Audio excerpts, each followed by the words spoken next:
Calvin Reeves was 41 years old, and for 9 years he made his wife's coffee before she woke up.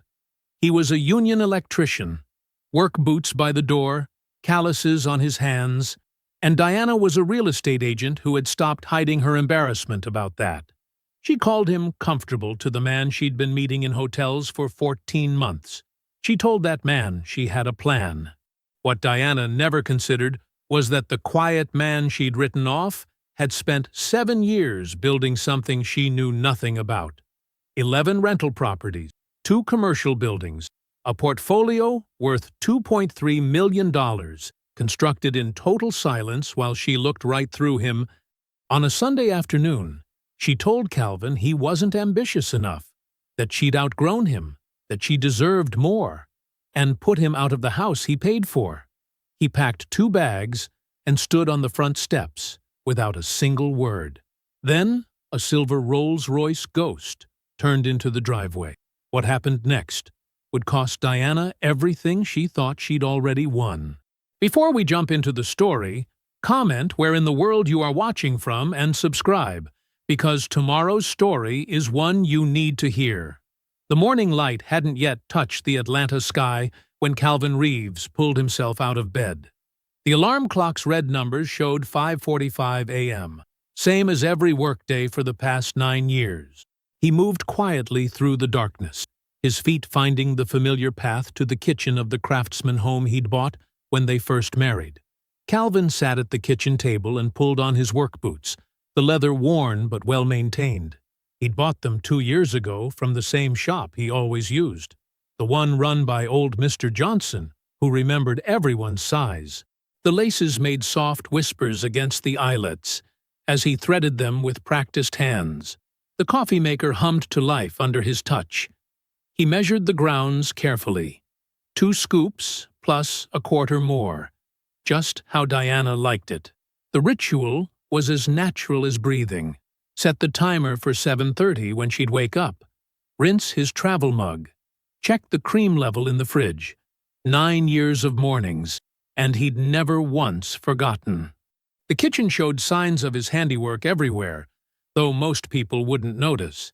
He'd fixed the uneven tile near the sink himself, installed the under-cabinet lighting Diana had wanted, upgraded the electrical panel to handle the new appliances. The house had good bones, but Calvin had made it better, piece by piece, the way he did everything, quietly, thoroughly, without needing praise. His crew would be waiting at the union job site by 7. They were working on a big commercial building downtown, rewiring 3 floors of offices. Calvin ran his team with the same attention to detail he brought to everything else. No shortcuts, no mistakes. His reputation in Atlanta's electrical trade was solid gold, built on years of showing up early and doing things right the first time. A few rentals on the side, he'd tell Diana when she occasionally asked about his Saturday morning disappearances. She'd nod, already thinking about something else, her mind on her real estate showings or her next open house. The properties were just background noise to her, like the hum of the refrigerator he'd installed last spring. The sun was starting to rise when Calvin remembered he needed to move some equipment for a side job. His truck was in the shop for routine maintenance, so he'd have to use Diana's car. She wouldn't mind. She had showings all afternoon anyway. He found her keys in the ceramic bowl by the door, another piece of their shared life. The early morning air was cool as he walked to her white Lexus, parked in its usual spot in the driveway. The car chirped softly as he unlocked it. That's when he saw it. A hotel keycard lying face down on the passenger side floor mat. The blue and white logo was visible even in the dim light. Calvin looked at it for a long moment, his hand still on the door handle. The morning birds were starting their chorus, but everything else seemed very quiet. With steady fingers, he picked up the key card. Marriott, downtown Atlanta. He turned it over once, then tucked it in his pocket. The equipment could wait another day. Back in the kitchen, Calvin placed the key card precisely in the center of the granite counter island, where Diana would see it when she came down for her coffee. He washed his travel mug, filled it, and headed to work. That evening, He watched Diana move around the kitchen, preparing dinner. The keycard sat untouched where he'd left it, like a small white ghost on the dark granite. She worked around it, reaching past it for spices, setting down cutting boards near it, never acknowledging its existence. Her movements were too careful to be natural. They ate dinner together as usual. Diana talked about her day, about a difficult client, about plans for the weekend. Calvin listened, responded in all the right places, but part of him was watching her hands, watching how they never strayed near that corner of the counter. After dinner, Diana loaded the dishwasher while Calvin wiped down the counters. When he reached the keycard, he paused. Diana's back was to him, but he saw her shoulders tense slightly. He picked up the card, wiped under it, and set it back down in exactly the same spot. Later, as they got ready for bed, Calvin noticed how Diana avoided his eyes in the bathroom mirror. She was humming something under her breath, a habit she had when she was nervous, but trying not to show it. He brushed his teeth, watching their reflection. Husband and wife. 9 years of mornings and evenings, of shared spaces and separate secrets. Diana fell asleep quickly, her breathing evening out into familiar rhythms. Calvin lay awake beside her, looking at the ceiling he'd repainted last summer. Everything in the room was quiet except for the soft tick of the bedside clock, counting out seconds between what was and what would be. The Friday evening air was thick with early summer heat when Calvin pulled his work truck into the driveway. It was almost 9, and the street was lined with unfamiliar cars. Diana's dinner party for her real estate colleagues was in full swing. He'd stayed late at the job site deliberately, checking and double-checking the new circuit installations until even his most thorough habits couldn't justify staying longer. Music and laughter spilled out of the open windows of their craftsman home. Calvin sat in his truck for a moment, watching shadows move across the curtains. He could see Diana's silhouette, wineglass in hand, moving from group to group with the easy grace she always showed at these gatherings. He grabbed his tool belt from the passenger seat and headed for the side door that led straight to the kitchen. His work boots were heavy on the steps, boots that had carried him up and down ladders all day, through crawl spaces and across construction sites. They were part of who he was, these boots, like the calluses on his hands and the careful way he thought through problems. The kitchen was empty when he entered, but voices carried from the living room. He set his tool belt on its hook by the door and unlaced his boots, setting them neatly beside the row of shining dress shoes and high heels that lined the entryway. "Calvin!"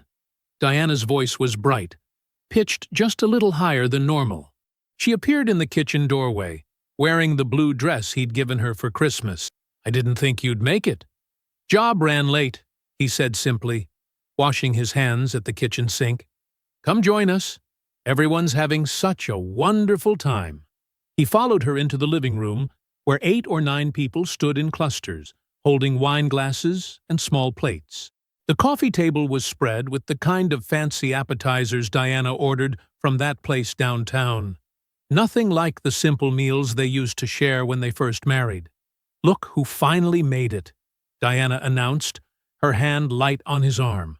The conversation dipped for a moment, then resumed as if he hadn't entered. Calvin recognized most of them from previous gatherings. Mark from Diana's office, Sarah and her husband from the mortgage company, a few others whose names blurred together. They all had that same polished look. Expensive watches, designer clothes, carefully casual postures that spoke of membership in a club Calvin had never wanted to join. "There's food in the kitchen," Diana said, already drifting away toward another conversation.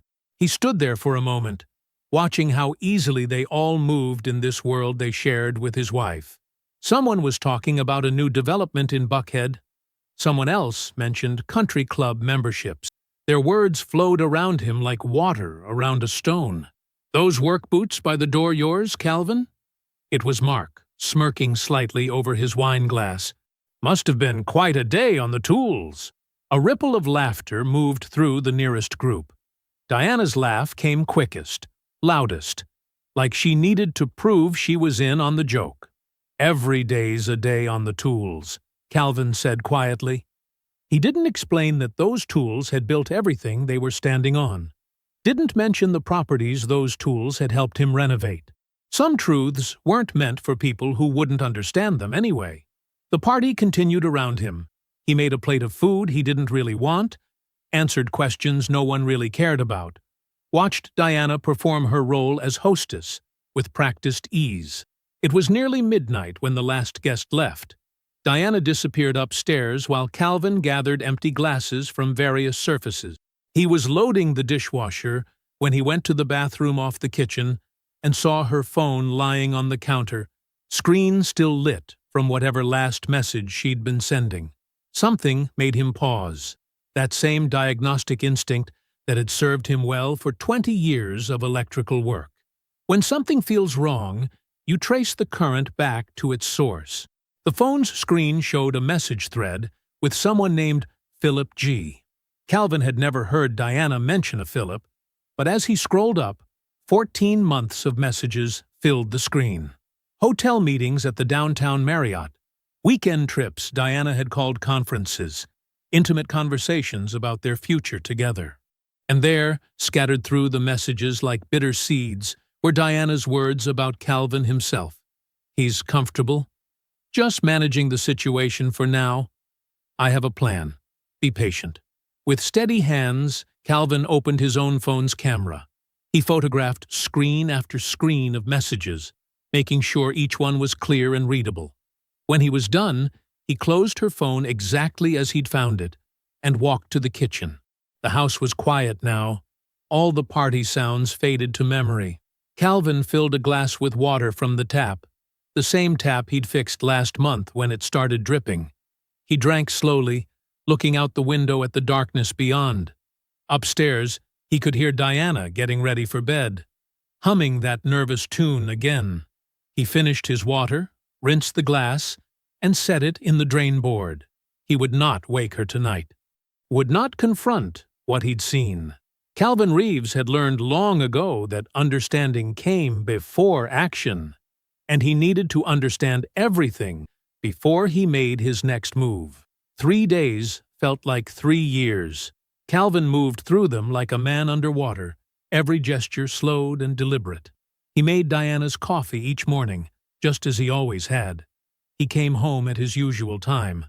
He answered her distracted questions about his day with the same quiet patience he'd shown for 9 years.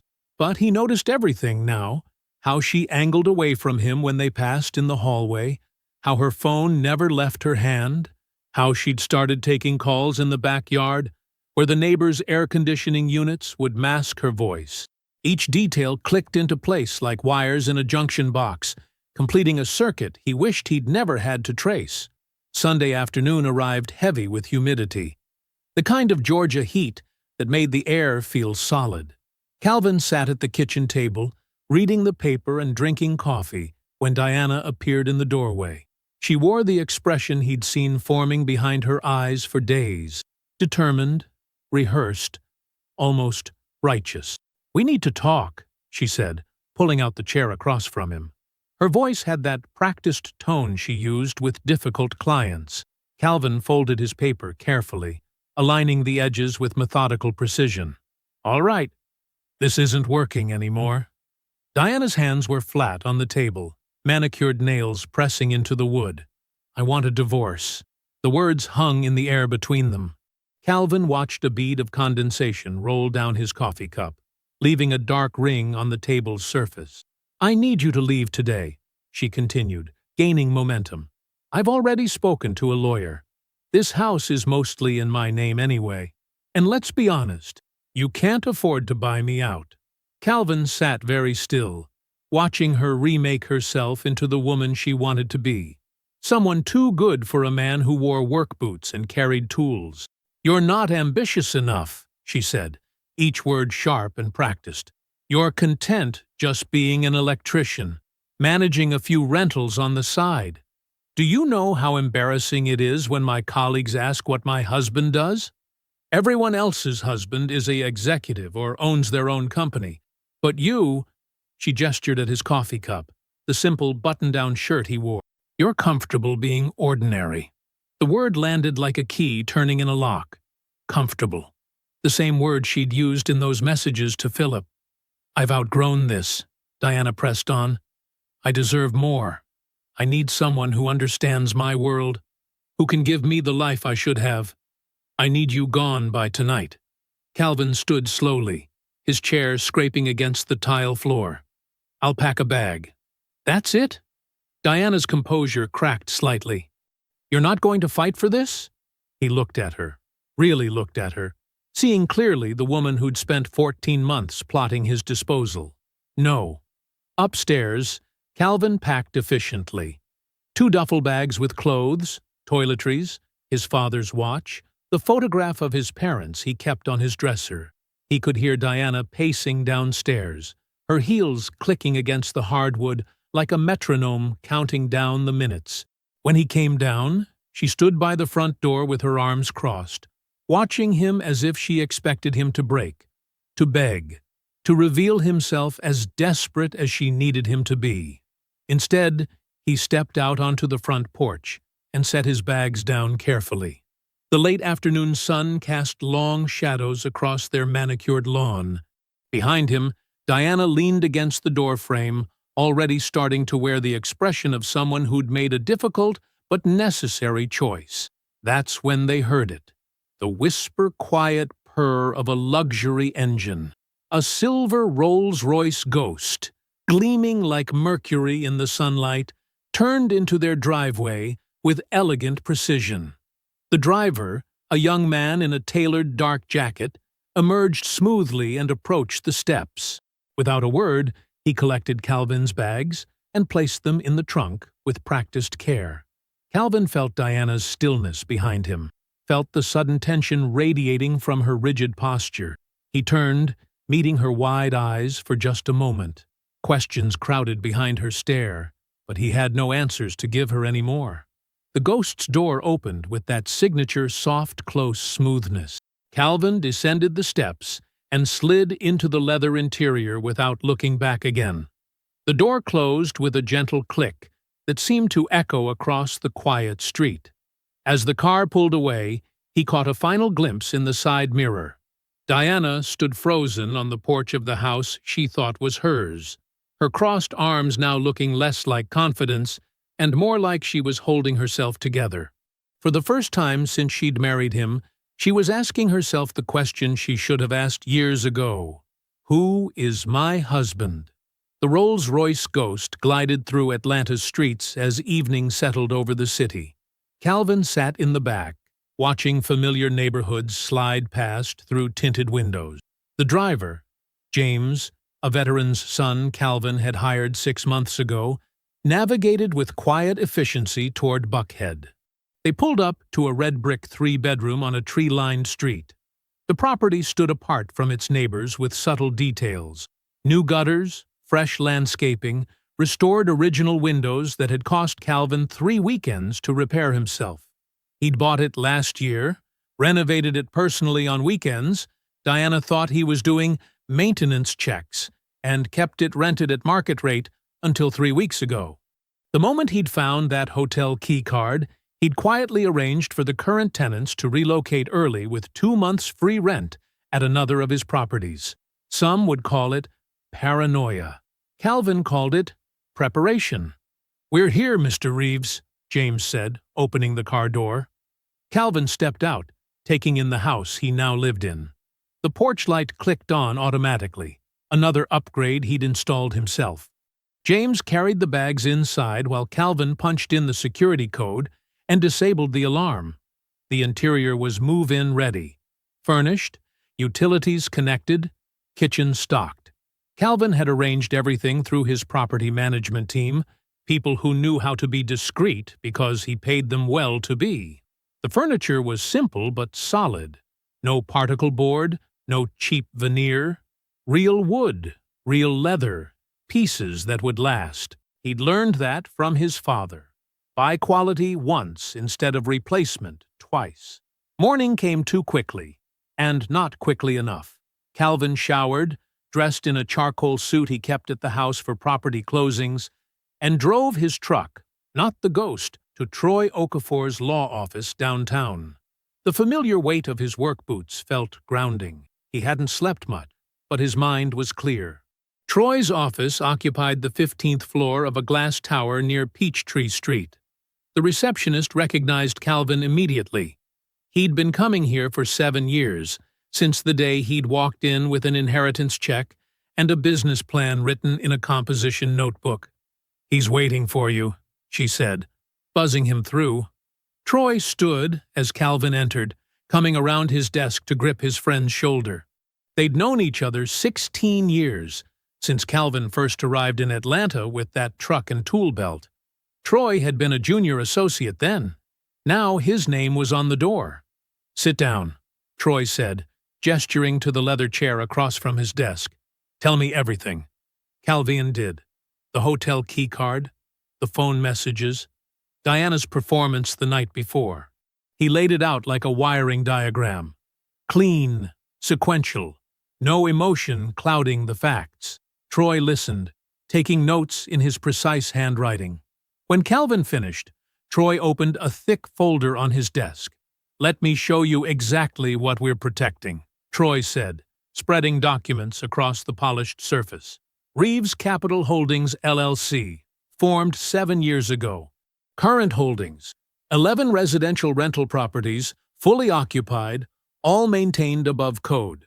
2 commercial properties, both with long-term tenants and triple net leases." He laid out photographs of each property alongside their financial statements. Total portfolio value as of last month's assessment, $2.3 million. Monthly passive income after expenses, mortgage payments, and maintenance reserves, $14,700. Calvin looked at the empire he'd built in silence, piece by quiet piece. The apartment complex on Memorial? The 12-unit? Troy nodded. Closing was scheduled for next month. Would have pushed monthly income to just over $19,000. "That was supposed to be our anniversary gift," Calvin said quietly. "I was going to bring her into the LLC. Show her everything we'd built." Troy's jaw tightened. "She has no claim to any of it. The LLC predates the marriage. You funded it with inheritance money and premarital savings. We documented everything when we set it up. The properties, the Ghost, the management company. It's all protected." Calvin nodded, studying the photographs. Each property represented countless Saturday mornings, evenings after work, careful calculations at his kitchen table, while Diana watched reality TV in the next room. "I need everything separated," Calvin said. "Everything documented. And I need to understand exactly what she can legally touch." Troy was already pulling out more papers. The marital home, joint accounts. That's it. "But Calvin," he leaned forward. "What do you want to do?" Calvin stood, straightening his suit jacket. His voice was steady, controlled. "First, I need to know everything. The full picture. Why she did this, what she planned, who else was involved. I don't throw a punch until I know where I'm standing." "And then?" Troy asked. "Then we protect what's ours. But right now, I need a different kind of professional." The morning after meeting Troy, Calvin sat in his truck outside a small office building on the edge of downtown. The sign read, "Matthews Investigative Services," in plain black letters. No flash, no promises of dramatic revelations, just professional competence. Troy had recommended David Matthews specifically because he was methodical and discreet. Calvin checked his watch. 8:55 a.m. He never showed up late, and he never showed up early. At exactly 9 he walked through the door. David Matthews looked exactly like what he was. A former police detective who'd found more satisfaction in private work. Gray hair, practical suit, eyes that noticed everything without revealing they noticed. "Mr. Reeves," Matthews said, rising from behind his desk. "Please sit." Calvin took the offered chair and placed a manila envelope on the desk. "Everything I have so far. Text messages, dates, the hotel keycard. But that's not why I'm here. Matthews raised an eyebrow. Tell me what you need. There's a word in those messages that keeps coming back to me. Comfortable. She called me comfortable while telling another man to be patient, that she had a plan. Calvin leaned forward. I need to know what that plan was. The full scope of it. Matthews opened the envelope, scanning the contents. Timeline? 2 weeks. I'll pay whatever it costs. I'll start today. Exactly 14 days later, Calvin sat at his kitchen table, a fresh manila envelope in front of him. The investigator's report was methodical, detailed, and devastating. Diana had discovered Reeves Capital Holdings LLC 8 months ago. Not by accident. Not through casual curiosity. Through a deliberate property record search. The kind she ran daily as a real estate agent, checking comparable sales and ownership histories. The report included screenshots of database queries with timestamps. Diana had spent 3 hours that first night digging through every property connected to the LLC. She'd pulled tax records, permit applications, rental license. She knew the portfolio's scope. She knew its value. Calvin read further, his coffee growing cold beside him. The plan referenced in those messages unfolded with brutal clarity. Diana had intended to file for divorce before he acquired more properties. Specifically, before the 12-unit apartment complex she'd discovered was under negotiation. She would argue the LLC was built using marital funds, a legal claim Troy had called weak but possible. The expected settlement would then qualify her for a new home, with Philip Gaines already positioned as her mortgage broker. The timing hadn't been emotional, it had been strategic. She wasn't leaving a poor man. She was racing to leave before a quiet man got richer. The doorbell rang. Calvin looked up, remembering he'd asked Aunt Loretta to come over. He needed someone else to see this, someone who'd known Diana even longer than he had. Loretta swept in like a force of nature, all 5'4" of her radiating concern. She'd helped raise Calvin after his mother died, and she'd never lost that protective instinct. Baby, you look tired, she said, settling into the chair across from him. When's the last time you ate something proper? I'm fine, Aunt Loretta. He pushed the report across the table. I need you to read this. Loretta put on her reading glasses and began going through the pages. Her expression shifted from concern to something harder, darker. When she finished, she took off her glasses slowly. 8 months, she said. She knew for 8 months and kept playing house, kept taking your morning coffee, kept letting you think everything was fine while she planned how to gut you. Loretta reached across the table and put her hand over Calvin's. She looked at everything you built and saw something to take. Calvin folded the report carefully, precisely, squaring the corners. His voice was quiet, but certain. Not anymore. Diana sat in her attorney's office, signing the divorce petition with confident strokes. The LLC would be listed as a marital asset.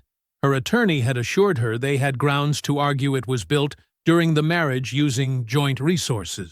She hadn't mentioned how she'd discovered it, or when. Some details were better left unstated. We'll file this today, her attorney said, gathering the papers. Given the asset values involved, we should expect some pushback. Diana smiled, perfectly composed. Calvin isn't the pushback type. He never has been. Back in her car, she checked her phone. 3 missed calls from Philip. She'd moved into his Buckhead apartment 4 days ago. Temporary, she'd insisted, just until things settled. Already the arrangement felt different than she'd imagined. That morning, she'd found him studying her coffee cup with visible irritation. This isn't the brand I buy, he'd said. I have a system for everything in my kitchen. It was such a small thing, but it had stayed with her all day.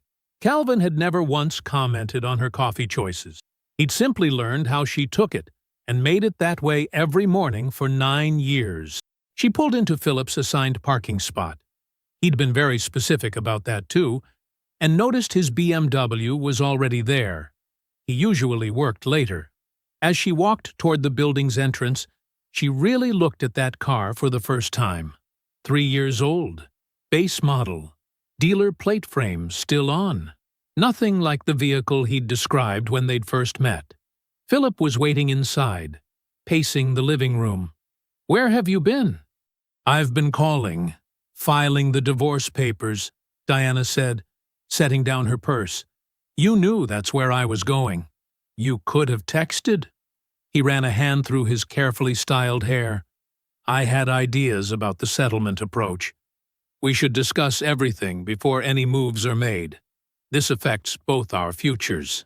Diana studied him, really seeing him for the first time in weeks. His suit was designer but from 3 seasons ago. The watch he wore so prominently was the only luxury item she'd seen him rotate. Even his apartment, which had impressed her initially, now revealed its shortcuts. Builder-grade fixtures he'd called transitional. Laminate flooring he'd described as European. "The approach is set," she said. "My attorney feels confident about the LLC claim." "But did you consider—" Philip started. "I've handled it," Diana cut in, her tone sharper than intended. She didn't need him managing this too. Philip's face tightened. "I've been in real estate finance for 15 years. I know how to structure these situations. The mortgage we discussed depends on getting this right." There it was, his real concern. The mortgage, their future home, the life he'd promised that was starting to feel less certain by the day. Diana's phone lit up with a text from her attorney. Petition filed, initial hearing date requested. It was time for the next step, one she'd planned carefully. "I need to make a call," she said, walking to the bedroom and closing the door before Philip could respond. She sat on the edge of the bed, took a deep breath, and dialed Calvin's number. He answered on the 3rd ring. "Hello, Diana?" His voice was exactly as she remembered, quiet, steady. She felt a sudden surge of confidence. This was Calvin. She knew how to handle Calvin. "Hi," she said, keeping her tone warm but professional. "I thought we should talk directly, like adults." Silence on his end. She continued, each word carefully chosen. "I've filed the divorce petition. I'm sure you'll be receiving it soon. But I'm hoping we can handle this reasonably, without dragging things through the courts." More silence, but she knew he was listening. Calvin always listened. "I'm proposing mediation," she continued. "We split everything 50-50, including the LLC. Clean break, minimal legal fees, no messy court battles. I think that's fair to both of us." She waited, expecting his usual pattern. Consideration, then acceptance. Calvin had always chosen peace over conflict. When he finally spoke, his voice was still quiet, still steady. "I'll have my attorney reach out." The line went dead before she could respond. Diana stared at her phone, an unfamiliar sensation creeping up her spine. Something in his tone had been different. Not angry, not hurt. Just different. Like she'd been talking to someone she didn't actually know. Outside the bedroom, she could hear Philip on a work call, his voice carrying that forced confidence she was starting to recognize. She thought about Calvin's simple response, about the Rolls-Royce that had appeared the day she'd thrown him out, about all the things she'd never bothered to ask about those few rentals he managed. Meanwhile, Calvin stood in his Buckhead kitchen, phone still in hand. He dialed Troy's number. "She just showed me her hand," he said when Troy answered. Troy's office was silent except for the steady clicking of his keyboard. Stacks of financial documents covered his desk. 3 years of credit card statements, bank records, loan applications. He'd been methodically building the divorce counter-filing for days, examining every transaction with the precision that had made him one of Atlanta's most respected business attorneys. He paused, frowning at his screen. "Calvin," he called out to his friend who sat in the corner reviewing property documents. "Come look at this." Calvin moved to stand behind Troy's chair. On the monitor was a spreadsheet tracking their joint credit card activity since 2020. "See these charges?" Troy pointed to a highlighted column. "Hotel bookings labeled as professional development. Restaurant charges filed under client meetings. Weekend trips categorized as real estate conferences, all on your joint card. Calvin leaned closer, his expression unchanging. How much? Over the past 3 years? Troy scrolled through the data. $38,000. All of it carefully categorized to look like legitimate business expenses. She knew you never questioned her professional charges. Calvin straightened, his hands clasped behind his back. She used our money to fund her affair. Yes, Troy confirmed. But that's not all. He pulled up another document. I found something while checking her loan applications. 2 years ago, she took out a personal loan. $12,000. I never saw that on any statements. Because it wasn't a bank loan, Troy said quietly. It was from your Aunt Loretta. Calvin's steady composure flickered for the first time. What? Troy handed him a printed check copy. Diana told Loretta it was for emergency home repairs. Something about foundation issues you didn't know about because, in her words, he worries too much. Loretta wrote her the check from her personal savings account. Calvin stared at the check copy, at his aunt's familiar signature. The paper trembled slightly in his hands. She never mentioned it to you, Troy continued. Never repaid it. Loretta's bank statements show no deposits from Diana since. Calvin set the paper down carefully, precisely. When he spoke, his voice was controlled but carried a new weight. She took advantage of my aunt's love for me. Yes. Troy leaned back in his chair. Calvin, this changes things. The credit card fraud alone is significant, but exploiting family relationship for financial gain? That's different. Print everything, Calvin said. I need to see my aunt. An hour later, Calvin pulled up to Loretta's small ranch house in southwest Atlanta. The porch light was on. She always kept it on for him. He sat in his car for a moment, gathering himself. Loretta opened the door before he reached the steps. One look at his face, and she knew something was wrong. Come in, baby. I'll put on some coffee. In her warm kitchen, surrounded by the familiar scent of cinnamon and decades of family meals, Calvin showed her the documents. He explained everything. The affair, the divorce, the financial deceptions. Finally, he showed her the check copy. I didn't know, he said softly. I never knew she came to you for money. Loretta sat very still, her coffee untouched. She said it was urgent. Said you'd been working so hard. She didn't want to worry you with house problems. She shook her head slowly. I believed her because she was your wife. Because I thought she loved you like I love you. I'll pay you back, Calvin started. With interest? Hush now, Loretta cut him off. This isn't about the money. This is about trust. About family. She reached across the table and took his hand. She didn't just steal from me. She used my love for you as a tool. Used it to take advantage. Calvin squeezed her hand gently. The anger he'd been controlling so carefully shifted into something deeper. Something with real heat. Loretta studied his face for a long moment. Then she straightened in her chair, her voice taking on the steel that had guided him since childhood. Baby, you go get everything back. Calvin nodded once. He understood what she meant. Not just the money, but everything. The dignity, the truth, the consequences that had been delayed too long. The counterfiling would be comprehensive. It would document every deception, every dollar, every calculated choice. Diana had built her plan on the assumption that Calvin was exactly what she'd told Philip. Comfortable, passive, simple. She was about to learn how wrong she'd been. The law firm's conference room gleamed with polished wood and morning light. Troy had chosen this particular room deliberately. 14th floor, corner views of downtown Atlanta, the kind of space that projected quiet authority. He and Calvin arrived 15 minutes early to arrange the documents in precise order. Calvin adjusted his tie, a deep blue against a crisp white shirt. He wasn't dressed to impress. He was dressed like a man who had always known his worth, even when others missed it. You're sure about this? Troy asked. setting out water glasses. "We could let the filing speak for itself." "I want her to hear it from me," Calvin said. Once, in person. At exactly 10 o'clock, Diana arrived with her attorney, Richard Bennett, a silver-haired man whose confident stride faltered slightly when he saw Troy. The two lawyers had faced each other before. Only one of them had won. Diana wore a cream-colored blazer and projecting composed professionalism. She'd prepared for this meeting, Calvin could tell.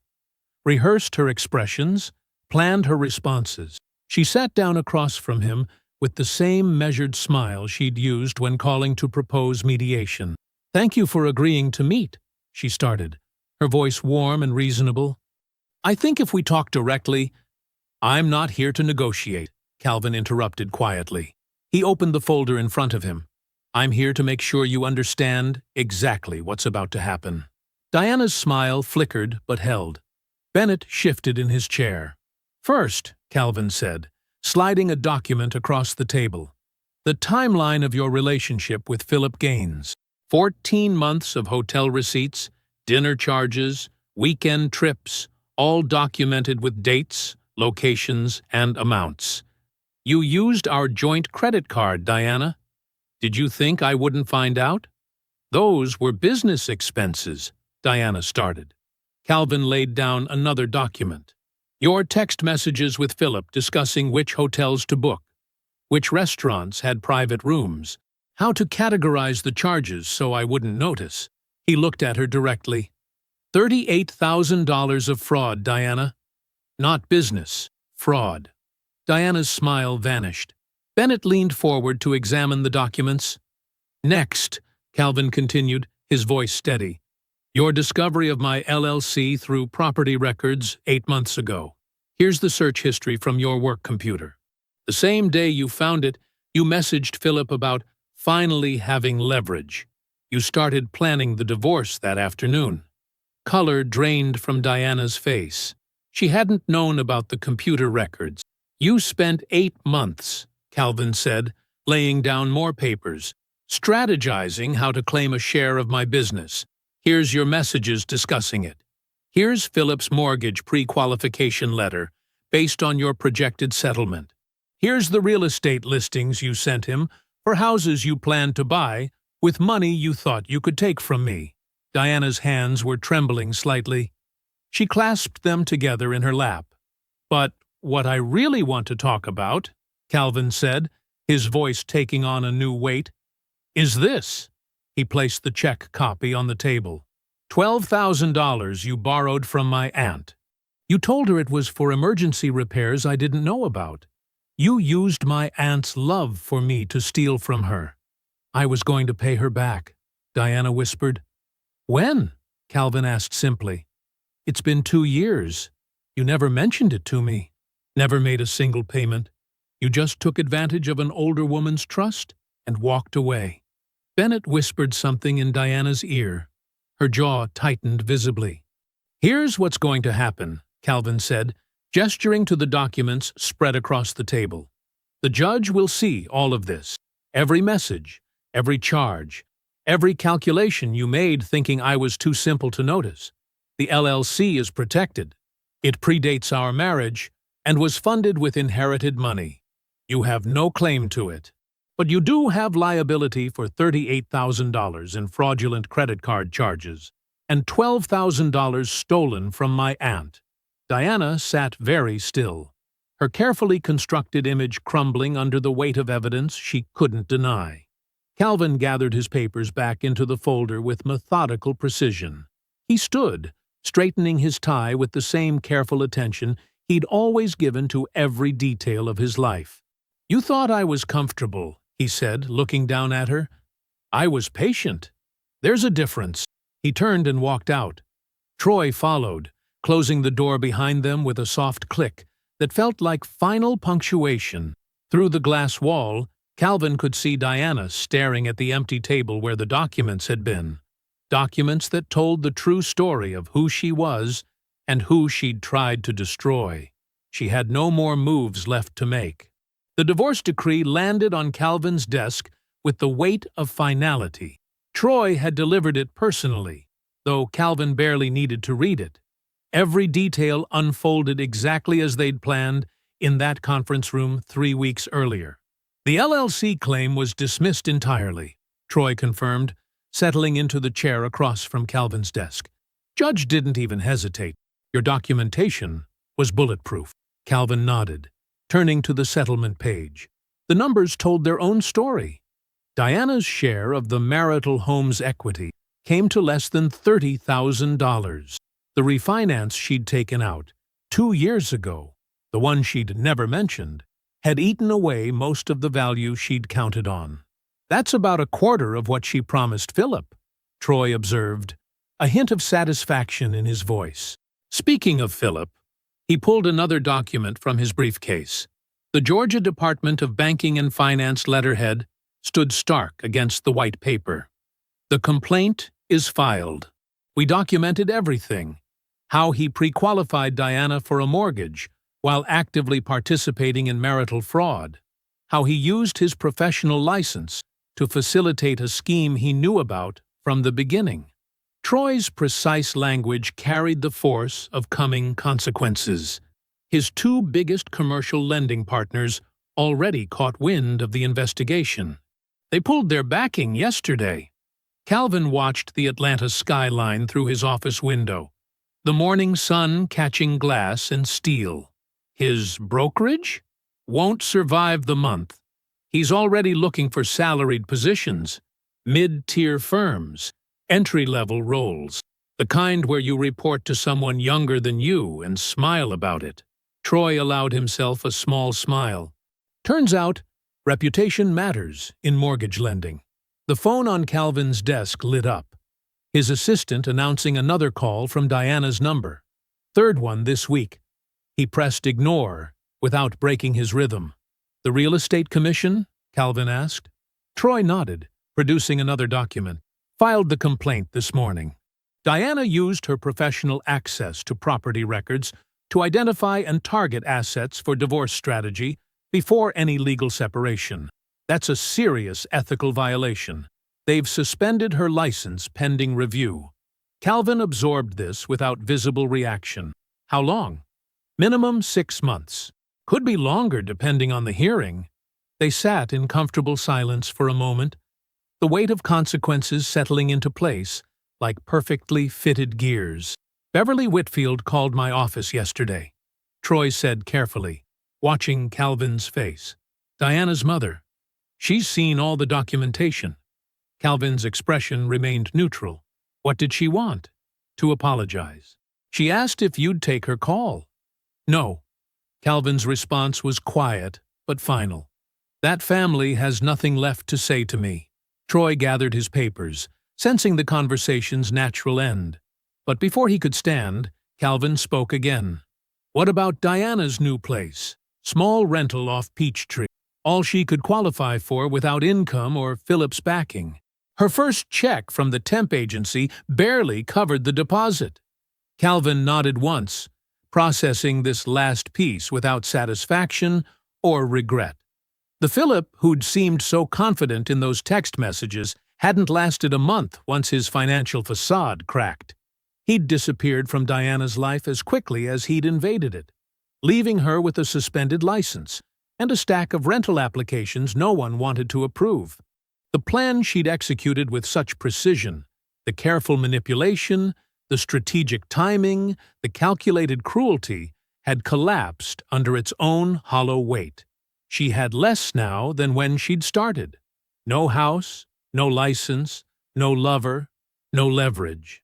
Through his window, Calvin could see a construction crane swinging slowly against the sky, building something new. He didn't need to watch Diana's life unravel. The consequences would unfold whether he watched them or not. I'll need you to review the paperwork on that 12-unit building, Calvin said, turning back to his desk. The inspection report came in clean. Troy nodded, understanding. There was nothing left to say about Diana, or Philip, or consequences. Calvin was already looking forward, the way he always had. I'll have it on your desk tomorrow morning, Troy said, standing to leave. The morning sun caught Calvin's window again, filling the office with clear light. Outside, Atlanta was waking up, moving forward, building new things on solid foundations. The autumn air carried a crisp promise as Calvin stood in the parking lot of the 12-unit apartment building, hands in his pockets, taking in the solid brick facade. 6 months had passed since the divorce finalized, but this moment wasn't about the past. This was about foundation and future. Troy approached from his car, manila envelope in hand. "Everything's ready. Just need your signature." Calvin nodded, accepting the pen Troy offered. He leaned against the hood of his car, scanning each page with the same careful attention he gave every contract. The morning sun caught the building's windows, 12 units of possibility stretching before him. "You know," Troy said quietly, "this was supposed to be an anniversary gift," Calvin finished, his voice steady. "Now, it's just mine." He signed the final page with the same precise strokes he used on electrical permits and work orders. No flourish, just purpose. Troy extended his hand. "Congratulations. Property number 14. Calvin shook it firmly, feeling the weight of the moment. This wasn't just another acquisition. This was the one he'd planned differently, imagined differently. But standing here now, he realized the building was exactly where it belonged. Later that afternoon, Calvin pulled into Aunt Loretta's driveway, a sealed envelope on his passenger seat. She opened her front door before he reached the porch, always knowing his footsteps. "You're early for Sunday dinner," she said, but her eyes were already reading his expression. "Got something for you." He handed her the envelope. Inside was a check for $12,000 and a note in his careful handwriting. "With interest. Thank you for believing in me before I could show you why." Loretta's hands trembled slightly. Tears welled in her eyes. "Now, don't start that," Calvin said softly. "You go buy something nice. Maybe that kitchen counter you've been talking about." "Calvin James Reeves," she managed, her voice wavering. "You didn't have to." "Yes, I did." He hugged her tight. "You were the only one who saw me clear from the beginning." Driving back to the office, Calvin's thoughts drifted to Adaize. They'd met 3 months ago through a mutual contractor connection. Her structural engineering firm had worked on several projects in the area. Their first conversation had stretched 2 hours over coffee, most of it about load calculations and foundation types. Last week, she'd asked to see one of his properties, not out of politeness or performance, but genuine professional curiosity. He'd shown her the newest acquisition, a small commercial space near downtown. "These support beams," she'd said, running her hand along the exposed steel. "Original to the building?" "Added in '92, Calvin had answered. Previous owners' records showed the retrofit. She'd nodded approvingly. "Smart choice. Maintains the historical facade while adding another 50 years of structural integrity." Watching her examine the building's bones with expert eyes, Calvin had felt something unlock in his chest. He'd caught himself smiling, not because he was trying to, but because it simply happened. Across town, Diana sat at a red light, staring at the familiar signage on a commercial building, Reeves Capital Holdings, LLC. She'd searched that name once, late at night, when her plan had felt perfect and airtight. Now, 3 months into her license suspension, working a temp job that barely covered rent, that memory felt like a story about someone else. The building stood solid and well-maintained, like everything Calvin touched. She remembered standing on the porch that Sunday, arms crossed, watching the Rolls-Royce pull away. His face in the window, unreadable then, but crystal clear now. She had thrown away a man she never bothered to look at clearly, too busy planning her escape to notice what she was leaving. The light turned green. Other cars honked. Diana drove on. That same morning, Calvin stepped out of the Rolls-Royce Ghost outside his favorite coffee shop in the old neighborhood. A former neighbor did a visible double-take through the window. Calvin nodded politely, ordered his usual dark roast, and took a seat by the window. The coffee was good. The morning was clear. He had no interest in being seen or making statements. He was simply living, the way he always had, quietly building something real, one careful piece at a time. I hope you enjoyed that one. Be sure to like the video and subscribe so you don't miss the next story. I've picked out 2 more for you that I think you'll really like.